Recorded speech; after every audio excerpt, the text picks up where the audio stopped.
राजकारणात आम्हाला काही यश मिळालं नाही आणि राजकारणात पडायचा हा काय माझ्या डोक्यात विषय नव्हता. मग असंच लोकांच्या इच्छेखातरच मी तसं म्हणजे राजकारणात आलो. माझी महत्वाकांक्षा काय ना की मला पटत नव्हत्या राजकारणात, त्यामुळे मग मी डिस्टर्ब होऊन ठरवलं की 17 ते 22 आपण निवडणूक लढवायची नाही. मग तुम्ही राजकारणामध्ये नेमकं कशासाठी आला? मी थकलो नाही, हारलो नाही, मी परत जोमानं कामाला लागलो. तर लोकांच्यासाठी, लोकांचे काम करायचं, लोकांना न्याय द्यायसाठी. माझी स्वतःची, मग अशी म्हटलं तसं माझी स्वतःची महत्वाकांक्षा काहीच नाही. मग एका वार्डातून मी निवडणुकीला उभा होतो, एका वार्डातून मिसेस. आम्ही दोघंही त्यावेळेला ग्रामपंचायतीमध्ये भरघोस मतांनी निवडून आलो. सरपंच मिसेस आणि पती उपसरपंच क्वचितच असेल. 12 ते 17 मध्ये आम्ही ती ग्रामपंचायत बिनविरोध केली आणि आम्ही एक गाव एक मुखानं आम्ही चालवलं. राजकीय आलेख माझा चढताच राहिला. योगायोगानं मतदारसंघाची पुनर्रचना झाली. आमच्या इकडे आले आमचे नेते सत्यजित बंटी पाटील साहेब ह्या आमच्या विभागातून निवडणुकीला उभा राहिले. खरं म्हणजे आमदार साहेबांच्या आणि बंटी साहेबांच्या आयुष्यातला खरा संघर्षाचा काळ. कारण त्यावेळेला ते 2009ला जर साहेब विजय झालेच नसते तर आजचे साहेब कुणालाच दिसले नसते. कारण ते बंटी साहेबांनी एकाकी झुंज देऊन इतक्या चांगल्या प्रकारे यश मिळवलं.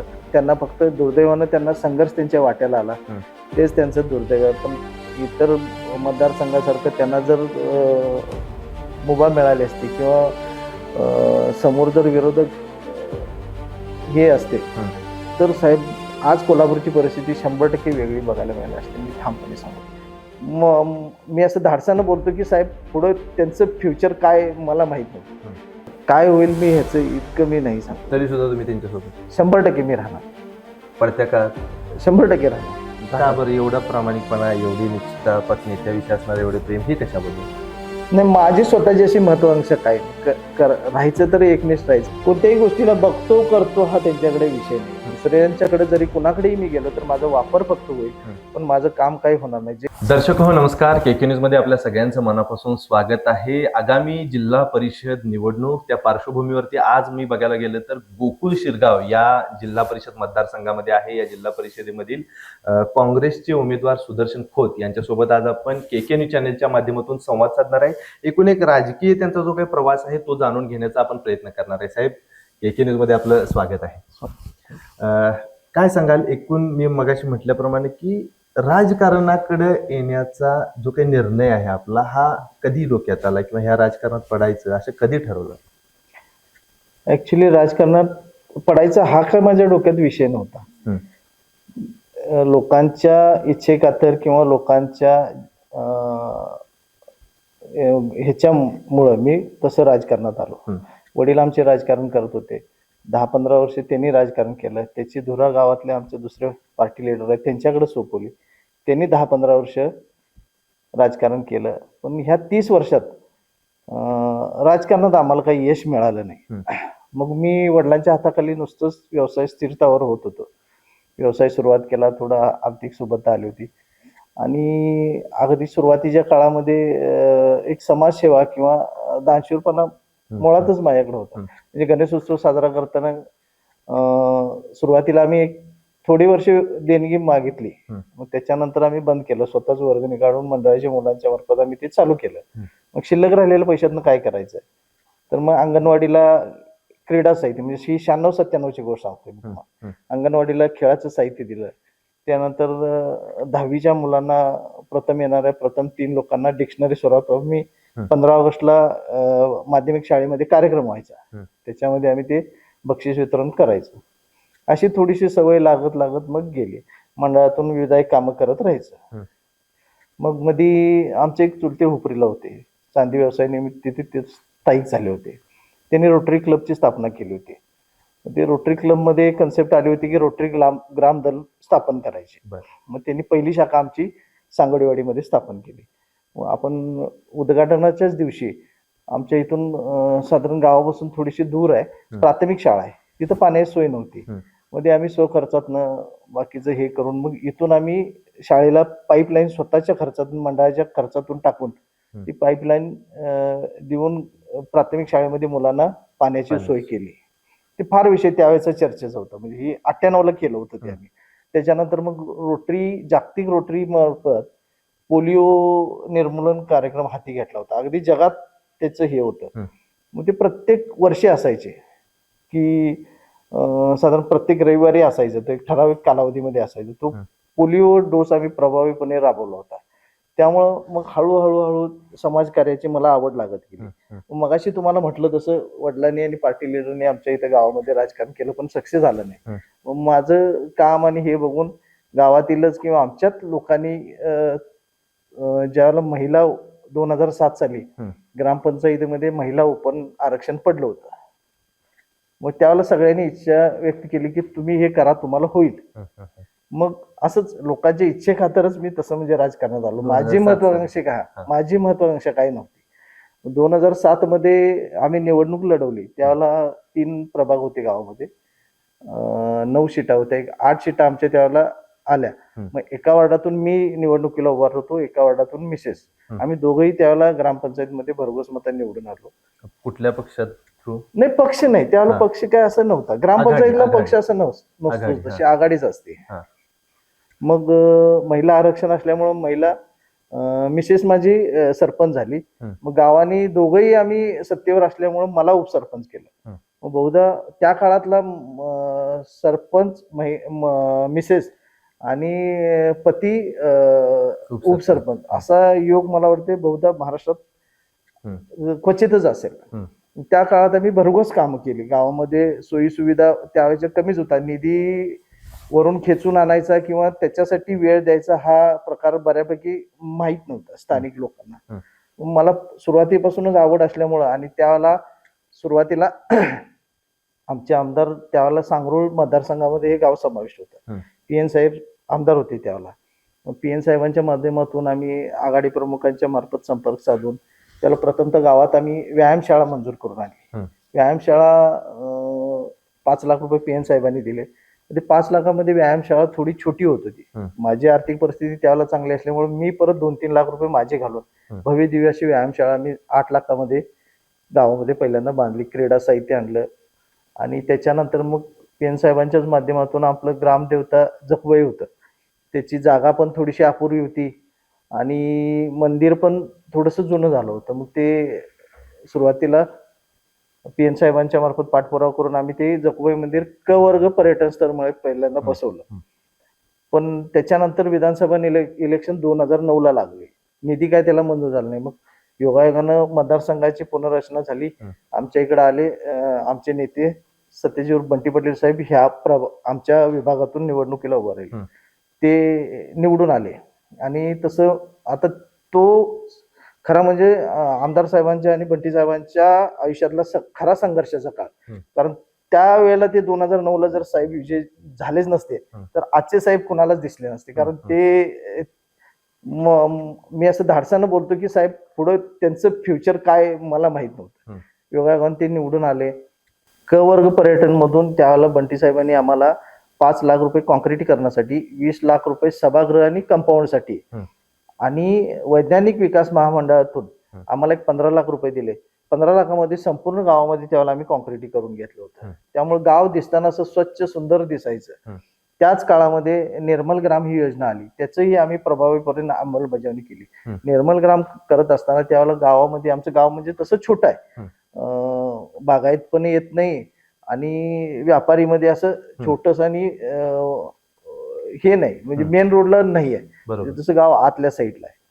मग गावाची आर्थिक परिस्थिती कमी असल्यामुळं मग आम्हाला जिल्हा परिषद करून आवाहन करण्यात आलं की ज्यांची शौचालय नाहीत त्या सगळ्यांना तुम्ही प्रबोधन करा आणि त्यांना सगळ्यांना शौचालय बांधायला सांगा, कारण निर्मल ग्राम आपल्याला करावंच लागेल. मग त्याप्रमाणे आम्ही ग्रामपंचायत मधून 1000 रुपये त्याला शौचालय त्याला 10 ते 12,000 मध्ये शौचालय बांधून व्हायचं. मग 1000 ग्रामपंचायत द्यायची. मग तेवढ्यामध्ये व्हायचं नाही. मग मी माझे वैयक्तिक आम्ही चालू केले. वैयक्तिक 1000 आणि ग्रामपंचायत असं 88 लोकांना आम्ही त्याला दिलं होतं. स्वनिधी माझा घातला होता आणि 1000 रुपये ग्रामपंचायतीचे देऊन असं त्यावेळेला 88 शौचालय लोकांनी लाभ घेतला.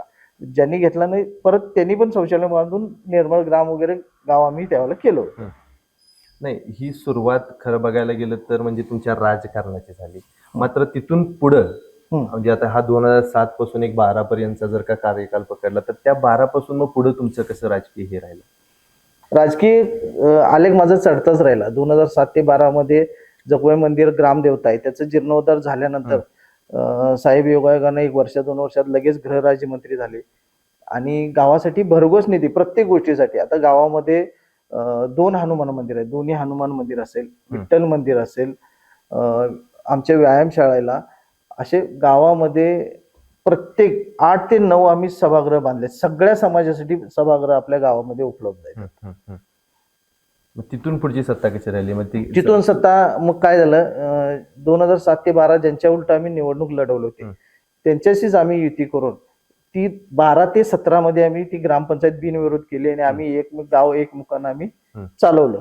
थोडस 17 ते 22 मी ह्या प्रवाहातून बाहेर पडलो. म्हणजे मला स्वतःलाच निवडणूक त्यावेळेला माझी मानसिकता होती की 10 वर्ष माझं जरा व्यवसायाकडे आणि ह्याच्याकडे आणि थोड्याशा काही घडामोडी माझ्या राजकीय जीवनात घडल्या जे मला अपेक्षित नव्हत्या, की मला पटत नव्हत्या राजकारणात मध्ये. त्यामुळे मग मी डिस्टर्ब होऊन ठरवलं की 17 ते 22 आपण निवडणूक लढवायची नाही.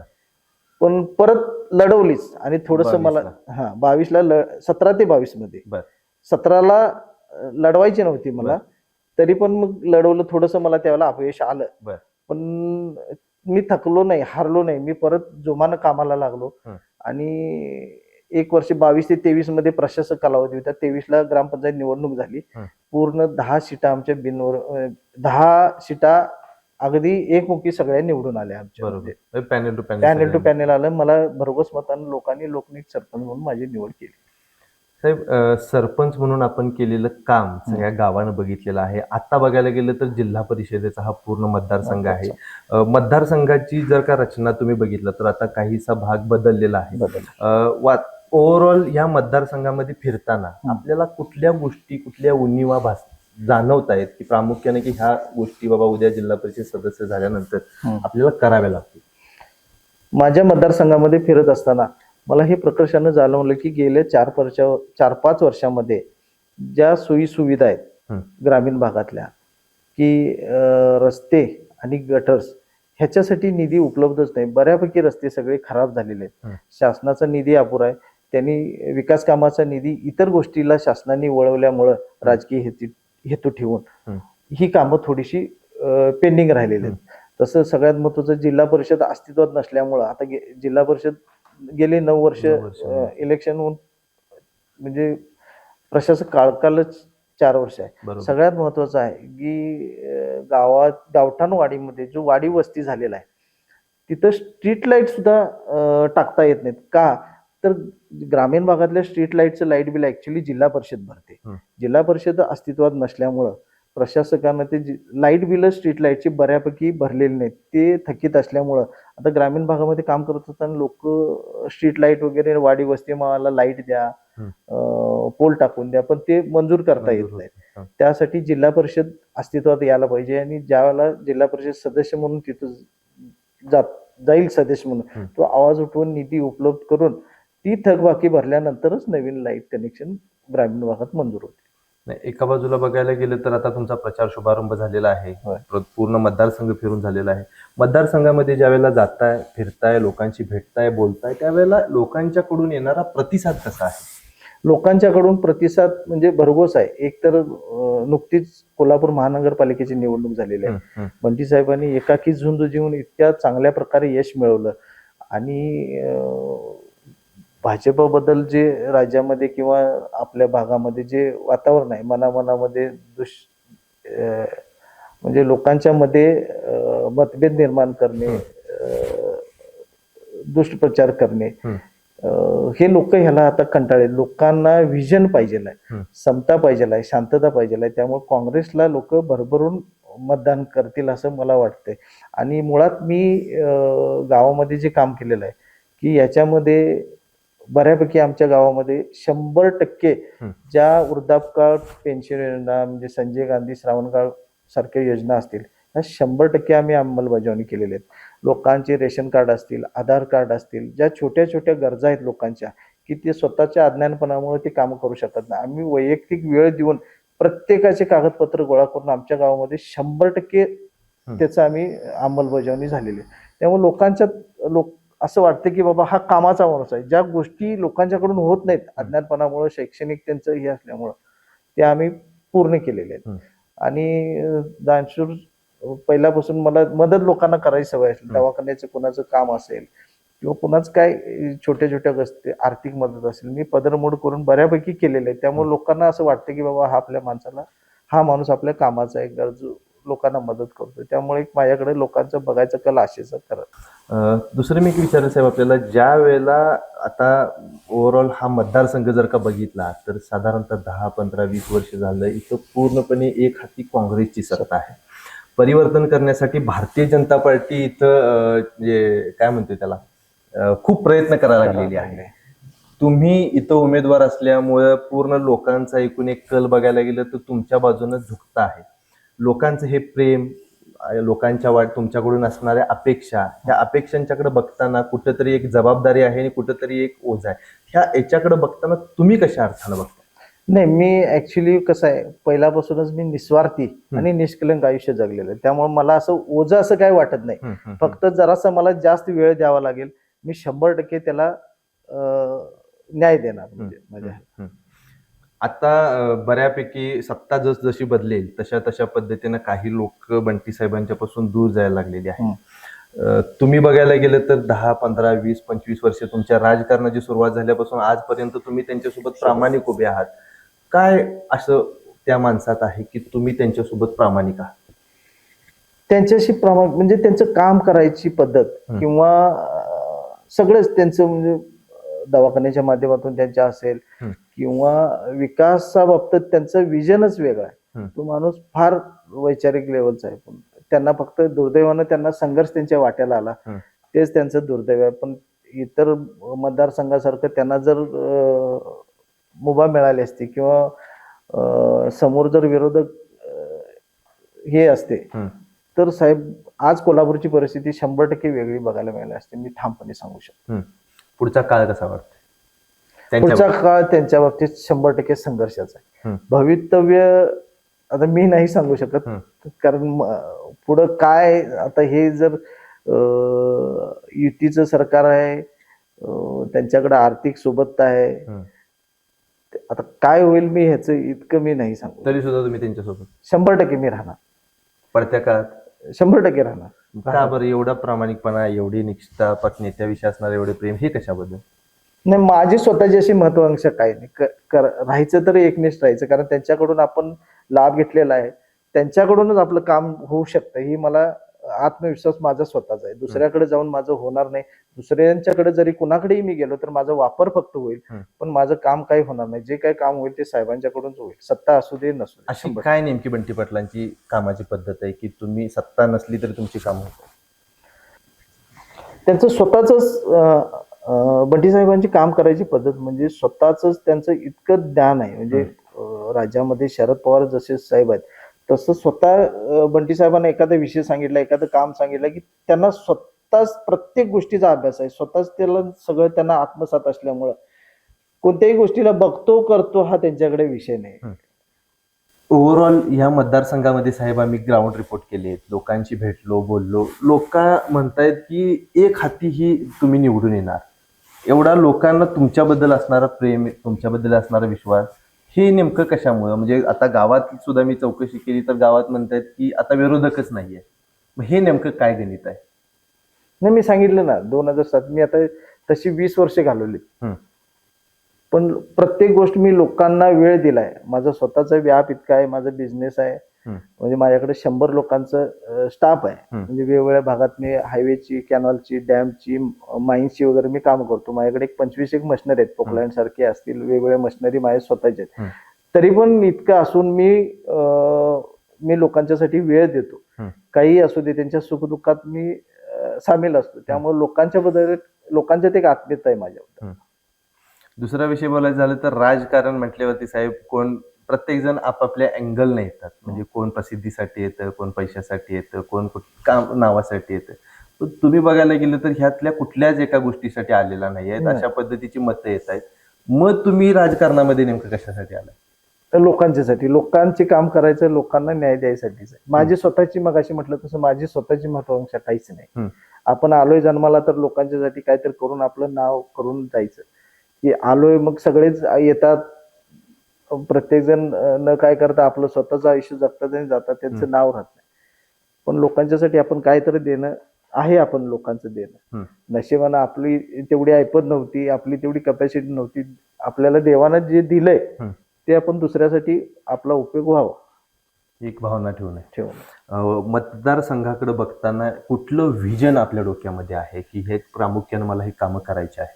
सगळ्यात महत्वाचं विजन म्हणजे काय, हा टोटल 9 गावचा आमचा मतदारसंघ आहे. वसगडे, सांगोडे, सांगोडेवाडी, हलसवडे, हितपर्यंतचा भाग जो येतो हा ऊस पट्टा आणि बागायत पट्ट्यामध्ये येतो.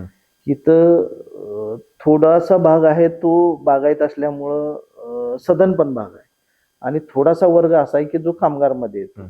आणि इथून पुढे नेरली, तामगाव, गोकुळ शिरगाव, कनेरी आणि कनेरीवाडी हा थोडासा औद्योगिकरणाच्या शेजारी असल्यामुळं तिथं शेती फार कमी आहे. मग इथल्या तरुणांचा कल असा आहे की बाबा आर्थिक सोबत तर नसल्यामुळं शिक्षण आपलं अर्धवट सोडायचं आणि MIDC असेल किंवा बाहेर गावासाठी रोजंदारीसाठी किंवा रोजगारासाठी बाहेर जायचं.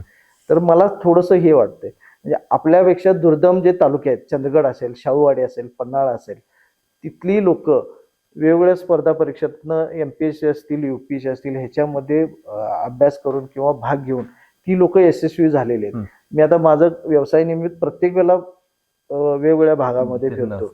अगदी शाहूवाडी, कोकरूड त्या भागात मी गेलो ना, प्रत्येक गावात एक मला असा डिजिटल बोर्ड दिसतो की बाबा तलाठी झालेत, तहसीलदार झालेत, वेगवेगळ्या शासकीय पदावर नोकरी लागलेत, असे अभिनंदनाचे ठराव मला बोर्ड सगळीकडे सर्रास दिसतात, पण आमच्या भागात मला दिसलेले नाहीत. मग ते माझा एक मूळ उद्देश आहे की अशी एखादी, मी काय स्वतः अकॅडमी चालू करू शकत नाही, पण लोकांना त्याच्यासाठी आपण माझ्या माध्यमातून अभ्यासक्रम चालू करण्यासाठी किंवा त्यांना प्रबोधन करण्यासाठी हे एक मानस आहे की बाबा तुम्ही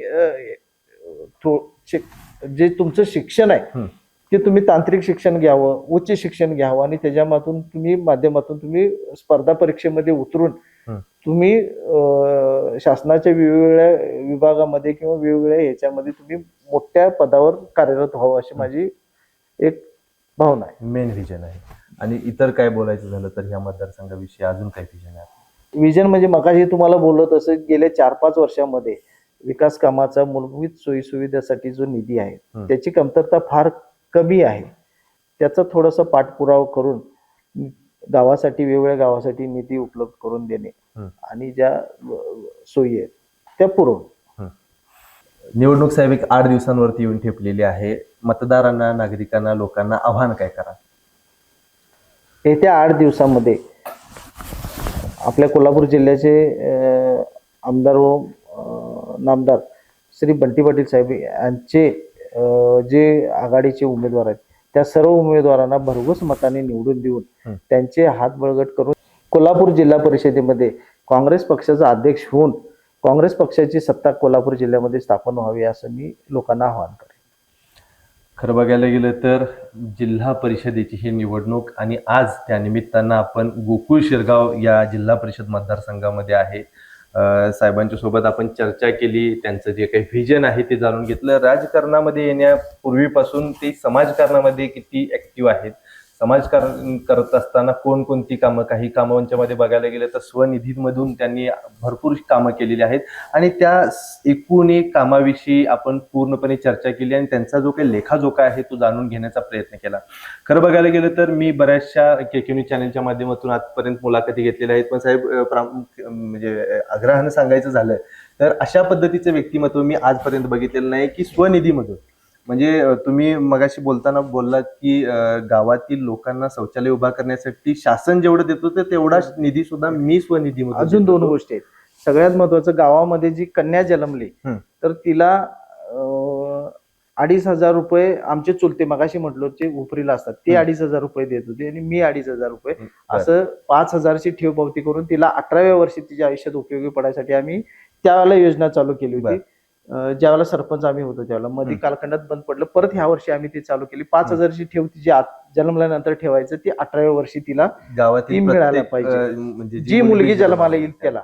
आणि सगळ्यात महत्वाचं, गावामध्ये ज्यावेळेला सुरुवातीच्या काळात आम्ही सत्तेवर आलो गावामध्ये पाणी टंचाई सुरुवातीच्या काळाला होती. आमच्या माजी सरपंचांनी काम केलं होतं त्याच्यावरती, पण ते थोडंसं लोकसंख्या वाढल्यामुळे कमी पडत होतं. मग आमच्या विहिरीतून गावाला त्यावेळेला उन्हाळ्यामध्ये सलग 3 वर्ष आम्ही आमचं पीक वाळवून आम्ही पाणी द्यायचो त्यावेळेला. बरं. त्यामुळे ते एक लोकांच्या डोक्यात होतं की बाबा हा माणूस काही करेल लोकांच्यासाठी. बरोबर. हे एक अजून लोकांच्या लक्षात आहे. नाही, खरं बघायला गेलं तर अशी माणसं म्हणजे एका बाजूला बघायला गेलं तर राजकारणामध्ये येणाऱ्या माणसांचं एक हे राहतं की मी आता इथं साहेब 1,00,000-10,00,000 घातलेले आहेत, मला याचं 5-50 लाख रुपये कशा पद्धतीने निघतील अशा पद्धतीची भावना ठेवून राजकारणाकडे वळत असतात. पण तुमच्यासारखी माणसं हाताच्या बोटावरती मोजण्यासारखी आहेत. अशी माणसं जर का राजकारणामध्ये आली तर या परिसराचा, या भागाचा विकास झाल्याशिवाय राहणार नाही, अशा पद्धतीचं एक मत मी या ठिकाणी ठेवतो. आणि तुर्तास तरी या व्हिडिओचं मी इथं थांबतो. तुम्हाला हा व्हिडिओ कसा वाटला ते आम्हाला कमेंट करून जरूर कळवा. तुर्तास तरी या व्हिडिओसाठी केके न्यूज चॅनलसाठी कॅमेरामन सचिन वरेकर यांच्यासह मी अभिजित. धन्यवाद.